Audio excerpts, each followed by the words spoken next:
Welcome back learners. सो पिछले काफी video से हम लोग मोटिवेशंस की बात कर रहे हैं। सेल्स फोर्स मोटिवेशन और ये सब हमने काफी कुछ देखा। हम लोगों ने थियोरीज देखी, रिवॉर्ड्स देखे, financial rewards, non financial rewards, purpose, सब कुछ देखा। अब मैं इस टॉपिक को, इस चैप्टर को यहीं खत्म करूं उससे पहले एक कुछ गाइडलाइंस आपको देके जाना चाहता हूं which you can use for motivating your sales force. सबसे पहली गाइडलाइन जो है that is understand the difference between can't do and won't do. अब ये क्या मैं यहाँ पे कहना चाह रहा हूँ कि कई बार हम लोग सोचते हैं कि सेल्स पर्सन ये इसीलिए नहीं कर रहा है क्योंकि उसको करना नहीं, कि वो मोटिवेशनल प्रॉब्लम है, ही वोंट डू इट। हम ऐसे सोचते हैं कि it is a motivational problem, but problem वो नहीं है। It is a problem of competency या फिर एबिलिटी की, मतलब can't do problem. Sales person करना चाहता है, वो मेहनत करने को तैयार है, वो मोटिवेटेड है, उसको बहुत इच्छा भी है परफॉर्म करने की, बट उसके पास वो एबिलिटी नहीं है, वो काबिलियत नहीं है, या वो क्षमता नहीं है। तो यहाँ पे आपको बहुत जरूरी है कि समझना कि what are the road blocks, क्या दिक्कत उसको आ रही है। उसको वर्किंग आवर सूट नहीं कर रहे, उसको कोई ट्रैवलिंग की इशू हो रहा है, कोई फैमिली इशू हो रहा है, is that something that is bothering, या फिर कुछ ट्रेनिंग की जरूरत है, या उसको टेरिटरी समझ में नहीं आ रही है, लैंग्वेज बैरियर हो रहा है। So you got to first of all understand कि जो प्रॉब्लम हो रही है वो मोटिवेशनल प्रॉब्लम है, मतलब वोंट डू वाली प्रॉब्लम है, या टेक्निकल एबिलिटी या किसी और रीजन से प्रॉब्लम है, तो कांट डू है वो समझिए। नहीं तो क्या होगा, दुख रहा होगा पेट और आप सर का इलाज करना शुरू कर दोगे।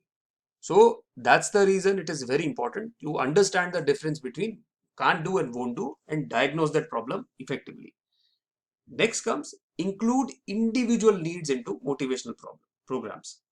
अब आपको याद हो जब हम स्टार्टिंग में बात कर रहे थे मोटिवेशन के बारे में, तो मैंने ये बात कही थी कि हर एक इंसान अलग तरीके से मोटिवेट होता है। किसी को पैसे से मोटिवेशन आता है, किसी को अंदरूनी मोटिवेशन होता है, किसी को शाबाश चाहिए, किसी को रिकग्नाइजेशन चाहिए।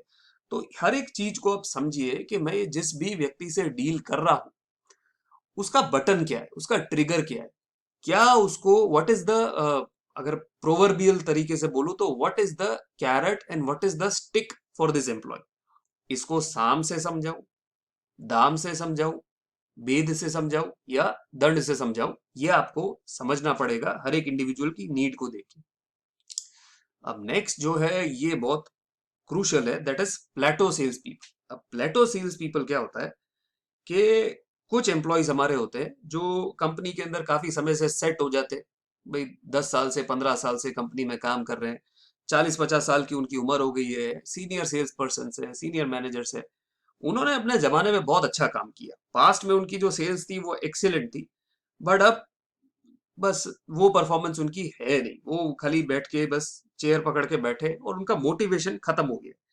अब इसके रीजंस क्या होते हैं, पहले तो उनको पता है कि भाई अब हमारे लिए कोई प्रमोशन के लिए बहुत चांस बचे नहीं है, हम 50-60 50-55 साल के हो गए हैं, बस नेक्स्ट 4-5 साल में रिटायर हो जाएंगे, तो हमको क्या प्रमोशन मिलेगी।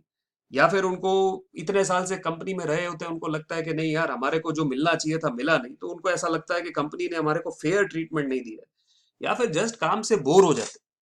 कुछ समय के बाद देखा जाता है यार मुझे अब नहीं मजा आ रहा है, मुझे इस काम में मजा नहीं आ रहा है, बट घर पे खाना लेके जाना है, बच्चों के लिए पैसे कमाना है, इसके लिए काम कर रहे हैं। सो मोटिवेशन कहीं ना कहीं खत्म हो जाता है। अब इसको पहचाने कैसे, इसके सिम्टम क्या होते हैं कि फर्स्ट ऑफ ऑल जॉब से बहाने मारने लग जाएंगे, एब्सेंट होने लग जाएंगे, कम घंटे काम करेंगे कि भाई चलो ठीक है भाई इतने बजे से इतने बजे काम है, 8 से 5, 9 से 5 की जॉब है, वो आएंगे 9:30-10 बजे तक आएंगे, धीरे धीरे काम चालू करेंगे। 5 बजे अगर छुट्टी होने का टाइम है तो 4-4:30 बजे देखेंगे कि बॉस नहीं है तो निकल जाएंगे। सुस्ती से काम करते हैं, एंथुजियाज्म नहीं है, धीरे धीरे ढीले ढीले तरीके से काम करते रहते हैं। तो ये इनके सिम्टम्स है, इनको रिकॉग्नाइज करने के। अब करे क्या, प्रॉब्लम तो समझ ली, तो हमको एज अ सेल्स मैनेजर इन लोगों को थोड़ा सा संभाल के हैंडल करना पड़ता है, बिकॉज ये हमारे वडील है, ये हमारे सीनियर्स है और एक जमाने के हमारे स्टार परफॉर्मर्स है। सिर्फ मैं एज के ऊपर यह बात नहीं कर रहा हूँ, इवन आपका कोई यंग परफॉर्मर भी एक टाइम के बाद बोर हो सकता है। सो इनको किस तरह से टैकल करना, प्रॉब्लम यहाँ पे प्रॉब्लम वोंट डू की, कांट डू की नहीं। तो यहाँ पे आपको क्या करना पड़ेगा, आपको इन लोगों के लिए कुछ चैलेंजिंग, पहले तो इनके साथ बैठ के डिस्कस कीजिए कि भाई क्या दिक्कत हो रही है, दिक्कत करके भाई अगर काम में मजा नहीं आ रहा है तो कुछ नए परफॉर्मेंस स्टैंडर्ड सेट कीजिए, उनको कुछ नए चैलेंजेस दीजिए, ट्रेनिंग की जरूरत है तो ट्रेनिंग दीजिए, कुछ और मोटिवेशन की जरूरत है तो वो दीजिए। नहीं तो सबसे जो इंपॉर्टेंट चीज यहाँ पे होती है, तो उनको एक नई टेरिटरी सौंप दीजिए कि चलो भाई जाओ ये नई टेरिटरी डेवलप करो, नए प्रोडक्ट्स डेवलप करो, कॉम्पिटिटर्स को किस तरह से आप टक्कर मार सकते हो, आप अपने आइडियाज बताओ। तो थोड़ा सा इनको वो जॉब एनरिचमेंट वाले रास्ते पे लेके जाना पड़ता है, तो ये सेल्स पीपल ठीक होते हैं। So you got to handle this plateau sales people very carefully, because they can once again be a very enriching asset for you, provided you deal them nicely. If you do not, अगर आप इनका motivation नहीं जगा पाते हो, तो ये खुद तो जाएंगे, पर इनको देख देख के दूसरे लोग भी सोचते हैं कि यार इतना सीनियर सेल्स पीपल छोड़ के जा रहा है, तो मतलब कंपनी में कोई गड़बड़ है। तो इसलिए संभाल के हैंडल कीजिए इनको। लास्ट जो पॉइंट है, that is proactive approach and good communication. So motivation के लिए मैं इसको कितनी बार भी बोलूं, मैं इसको हाईलाइट नहीं कर सकता हूं। प्रॉब्लम हो उससे पहले उसे आइडेंटिफाई करो कि भाई ये मेरे एम्प्लॉइज, ये प्रोएक्टिव अप्रोच का मतलब क्या हुआ? अगर आपको लगता है कि धीरे धीरे धीरे मेरी टीम का मॉरल डाउन होता जा रहा है, कोई कुछ बोल नहीं रहा है, जस्ट आपको फीलिंग आ रही है कि यार एम्प्लॉइज जो एक्साइटमेंट से, एंथुजियाज्म से पहले काम कर रहे थे, वो उससे नहीं हो रहे, क्या रीजन है इसका, क्या वजह? मैंने कुछ बोला, या कुछ मैंने जो स्कीम डाली है उसके अंदर इनको मजा नहीं आ रहा है, या कस्टमर्स में हमारा प्रोडक्ट नहीं चल रहा है, क्या वजह है? तो इसको प्रोएक्टिवली डायग्नोस कीजिए, और एम्प्लॉय से बात करके समझ के उनसे टाइम टू टाइम पूछिए कि भाई क्या दिक्कत हो रही है आपको, कम्युनिकेट कीजिए। क्योंकि घर जले उसके बाद उसके ऊपर आप पानी फेंको, उसके ऊपर फायर एक्सटिंग्विशर फेंको, तो फिर तो उसने राख ही बनना है। बट घर नहीं जले, इसके लिए जो जरूरी है, आपको जो फायर प्रूफिंग करवानी है, जो सेफ्टी प्रिकॉशंस लेने हैं, वो ज्यादा इंपॉर्टेंट है। अपने बड़े बुजुर्ग हमेशा बोलते, prevention is better than cure.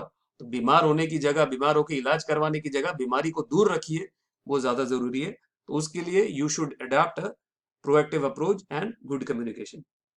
With this we complete this very important chapter of motivation. ये आपके जीटीयू पॉइंट ऑफ व्यू से भी काफी इंपॉर्टेंट है। इसमें से मुझे गट फीलिंग ऐसी है कि इसका एक सवाल तो जरूर आएगा ही आएगा जीटीयू में। थ्योरीज ऑफ मोटिवेशन, चारों में से कोई एक थ्योरी पूछ सकते हैं या कुछ और भी पूछ सकते हैं। सो इस चैप्टर को बहुत अच्छे से तैयार कीजिएगा। नेक्स्ट वीडियो से हम लोग नया टॉपिक शुरू करेंगे, which is compensating the sales force.